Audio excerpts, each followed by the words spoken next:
Okay, guys, you got to fix your side marker or replace it with LED. This is an old LED that was in there and it had lost its lens. So when I got the car, it had a spare, but I don't believe it's LED. As you can see, it looks like a traditional one.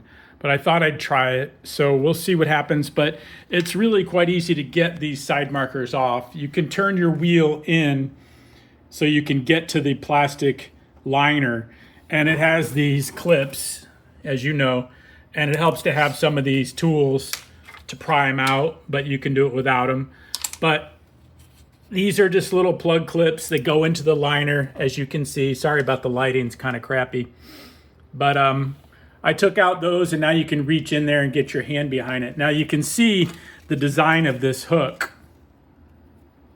Now, it appears as though, you want to press it one way, but theoretically, I pressed the back one, the one towards the front of the car, towards the front of the car, and that popped out.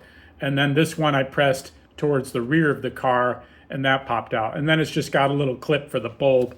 You got to push the tab on the clip right there, right here, and that'll come off.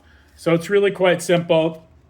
And we'll see if mixing non-LED and LED works okay. Because it's not a blinking situation, it should be fine. But I'm going to put a link down to this one below that's kind of standard with the regular bulb. And I'll put a link to halogen bulbs if you want to swap your bulbs, if you've blown one. And then I'll put a link to some LED markers. But I don't know if, a lot of the ones on there are smoke. I kind of like the idea of having some reflectiveness when the car's parked at night and it's not on. If you parked it on the curb and somebody comes around the corner, maybe you'll get a little reflection off of these ones, unlike the smoke ones, which would be pretty much pitch black. Well, I hope that helps. I appreciate any likes and subscribes. There'll be links down below with the descriptions. Take care. Thank you very much.